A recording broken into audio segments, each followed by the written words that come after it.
चलिए आज हम लोग शुरू करने जा रहे हैं ट्रिग्नोमेट्री का एक्सरसाइज 8.1 का क्वेश्चन आंसर। ठीक है, अभी हम लोग देख रहे हैं। सबसे पहला क्वेश्चन है, इसमें क्वेश्चन क्या है, in triangle A B C right angled at B A B is equal to 24 centimetre, B C equal to 7 centimetre, determine first में sine A and cos A and sine C, मतलब चार value निकालना है, sine A, cos A, sine C, cos C का। तो सबसे पहले अगर हम एक फिगर बनाएं तो ए बी सी एक राइट एंगल ट्रायंगल बनाना है, जहाँ पे राइट एंगल कहाँ पे बनना है, वर्टेक्स बी पे। तो हमने ऐसा करके एक फिगर बना लिया। अब ए बी इक्वल टू कितना दिया हुआ है, 24 सेंटीमीटर, तो मैंने 24 सेंटीमीटर ले लिया ए बी को, और बी सी को ले लिया 7 सेंटीमीटर। यहाँ पे देखा जाए तो हमें परपेंडिकुलर और बेस मालूम है इस ट्रायंगल का, लेकिन क्या नहीं मालूम है, हाइपोटेनस नहीं मालूम है। क्यों? क्योंकि राइट एंगल के सामने वाला साइड क्या कहलाता है, हाइपोटेनस कहलाता है। इसका मतलब यहाँ पे क्या नहीं गिवन है, अपने पास हाइपोटेनस गिवन नहीं है। तो सबसे पहले पाइथागोरस थ्योरम से हमने क्या निकाला, हाइपोटेनस का square equal to perpendicular square plus base square, यानी कि ए सी का स्क्वायर इक्वल टू क्या हो जाएगा, A B square plus B C square.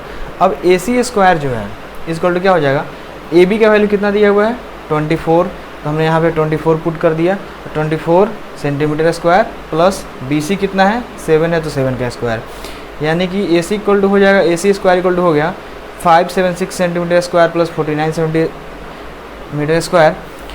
दोनों को ऐड करेंगे तो कितना आ जाएगा वैल्यू, 625 सेंटीमीटर स्क्वायर, यानी ए सी स्क्वायर इक्वल टू क्या हो गया 625 सेंटीमीटर स्क्वायर। अब ये जो ए सी स्क्वायर है 625, ये दो चीज़ का वैल्यू हो सकता है, प्लस 25 सेंटीमीटर स्क्वायर का भी और माइनस 25 सेंटीमीटर स्क्वायर का भी। लेकिन हमें पता है कि लेंथ कभी भी निगेटिव नहीं हो सकता है, और लेंथ अगर निगेटिव नहीं हो सकता है, इसके लिए यहाँ पे ए सी कभी भी माइनस 25 सेंटीमीटर नहीं होगा। इसीलिए यहाँ पे क्या हो जाएगा, ए सी इज इक्वल टू 25 सेंटीमीटर।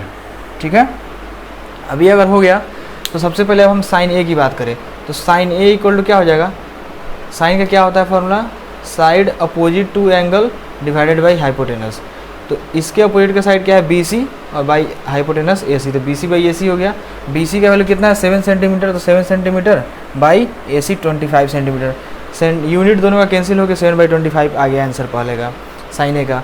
उसी तरह कॉस ए का वैल्यू क्या हो जाएगा, cos A side adjacent to angle other than hypotenuse and divided by hypotenuse, यानी क्या हो जाएगा ए बी बाई ए सी। तो ए बी और ए सी का वैल्यू पुट करेंगे, दोनों का यूनिट कटाएंगे, और 24/25 आ जाएगा मेरा आंसर। इसके बाद साइन सी, तो एंगल अब चेंज हो गया, साइन सी के लिए इसका अपोजिट साइड क्या हो गया, ए बी हो गया, और हाइपोटेनस तो फिक्स रहता है ए सी, तो ए बी बाई ए सी, तो यहाँ पर क्या आ गया 24/25। उसी तरह कॉस सी की अगर बात करें तो कॉस सी यानी एडजेसेंट साइड बाई हाइपोटेनस, तो बी सी बाई ए सी, यानी कि 7/25। अगर यहाँ पे हम ध्यान से देखें तो जितना वैल्यू साइन ए का आया है उतना ही वैल्यू कॉस सी का आया है, और जितना वैल्यू कॉस ए का आया है उतना ही वैल्यू साइन सी का आया है। तो हमने बताया था एक बार स्टार्टिंग में ही कि ये जो दोनों एंगल होते हैं, साइन और कॉस का वैल्यू आपस में इंटरचेंज होते रहता है, दोनों का वैल्यू आपस में क्या होता है, इक्वल होता है। इसको आगे हम लोग जब कम्प्लीमेंट्री एंगल पढ़ेंगे तो वहाँ पर हमें देखने को मिलेगा क्यों होता है आखिर ऐसा। चलिए, तो पहला क्वेश्चन का हो गया सोल्यूशन। आते हैं अब सेकेंड क्वेश्चन पे।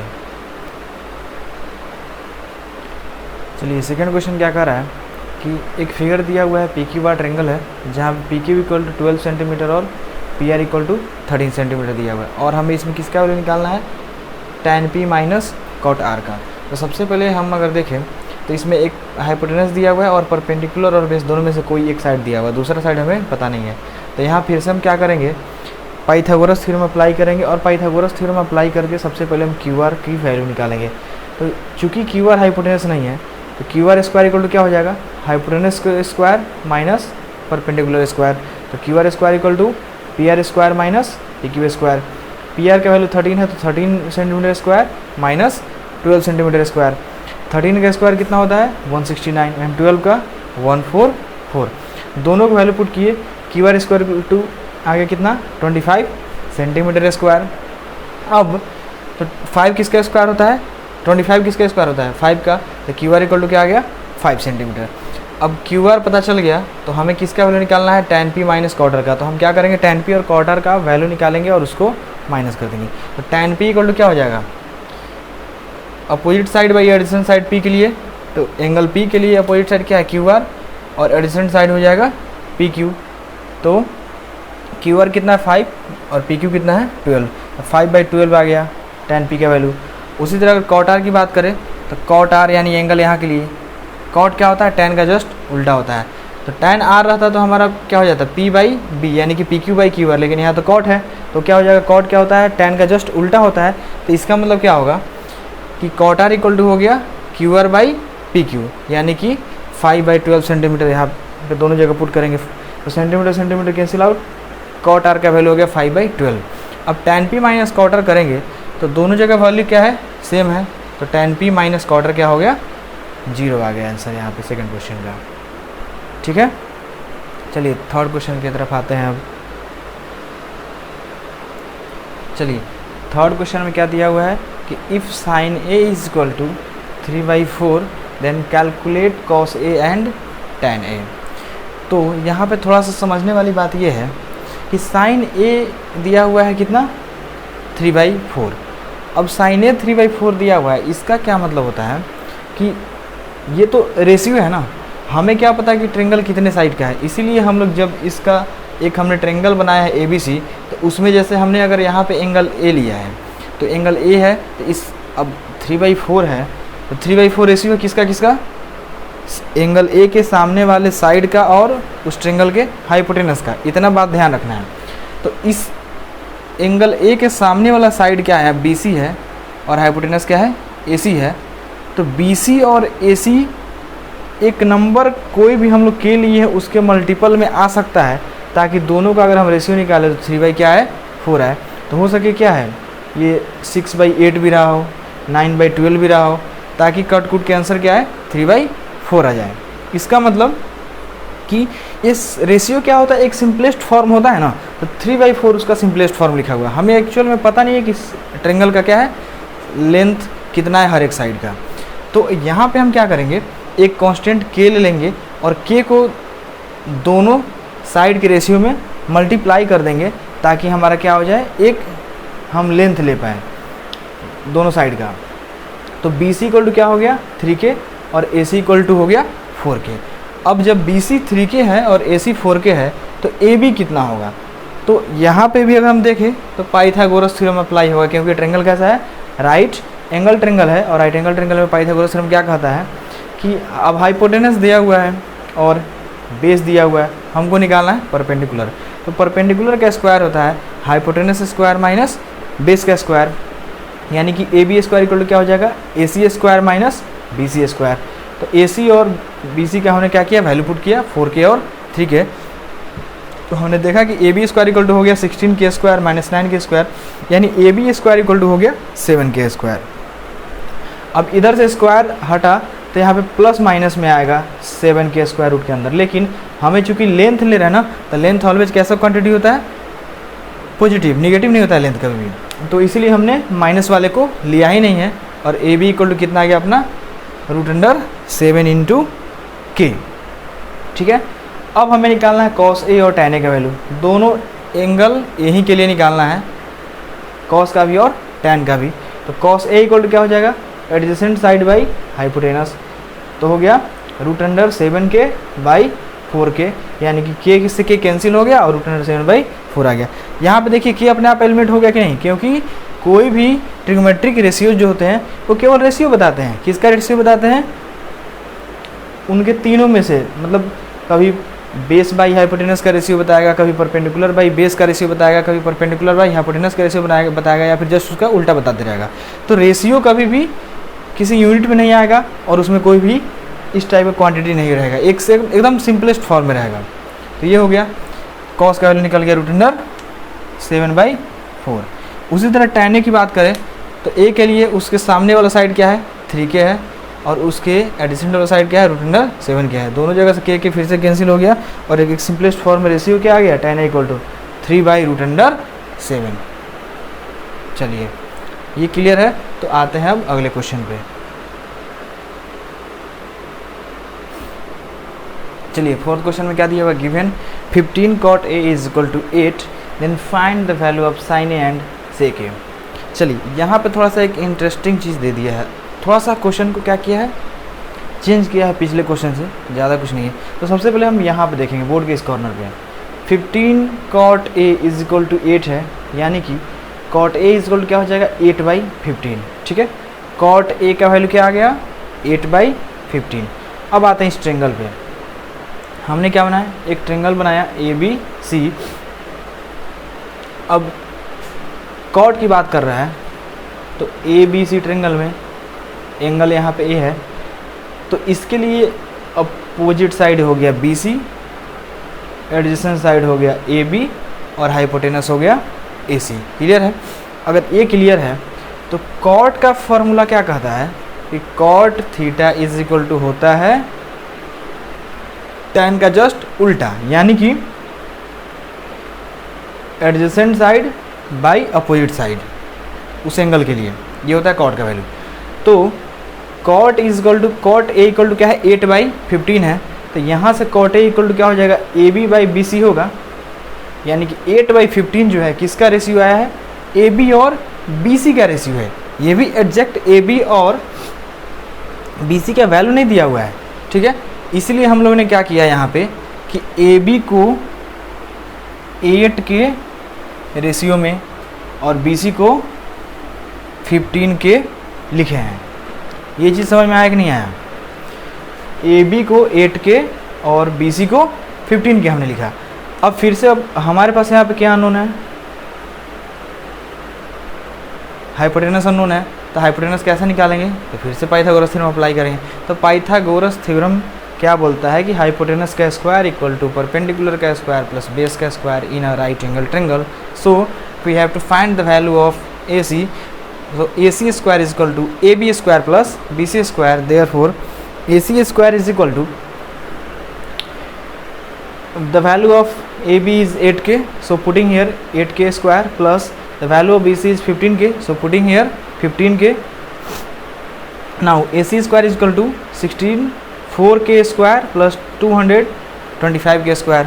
Now adding the value of 64k square and 225k square, we found 289k square. It means AC square equal to 289k square. So if we compare there the value of square, AC is equal to 17k. चलिए अब से कि AC equal to क्या आ गया 17k अपने पास आ गया, तो यानी कि हमको इस ट्रेंगल ABC के लिए हाइपोटेनस का वैल्यू निकल गया। अब साइन A, साइन क्या कहता है, साइन का फॉर्मूला कि opposite side of that angle divided by hypotenuse of the triangle. तो sine A equal to BC/AC, तो BC equal to 15k and AC equal to कितना है 17 के, दोनों हमने वैल्यू यहाँ पुट किया, k से k एलिमिनेट हो गया और साइन ए इक्वल टू आ गया 15/17। और उसी तरह सेक ए देखा जाए तो सेक ए क्या होता है, किसका उल्टा होता है सेक थीटा जी, कॉस का उल्टा होता है। तो कॉस क्या होता है adjacent side divided by hypotenuse, तो इसका जस्ट यहाँ पे उल्टा हो जाएगा सेक में, hypotenuse of the triangle divided by adjacent side of the angle associated with किसके अलावे, हाइपोटेनस के अलावे। तो सेक ए इक्वल टू हो जाएगा AC/AB, तो 17 के AC के वैल्यू और AB का वैल्यू कितना हो जाएगा 8 के, यहाँ पे k से k क्या हो गया कैंसिल आउट हो गया और सेक ए इक्वल टू आ गया 17/8। तो ये भी ठीक क्वेश्चन था, उतना अच्छा भी नहीं, मतलब एक बेसिक चीज़ क्लियर करने के लिए अच्छा क्वेश्चन था। सबसे बड़ी बात इसमें रेशियो समझ में आनी चाहिए, अगर रेशियो समझने में दिक्कत हो रहा है तो कमेंट में बताइएगा लोग, उसको फिर हम अगले अपने नेक्स्ट वीडियो में उसको फिर से दोबारा एक्सप्लेन करेंगे।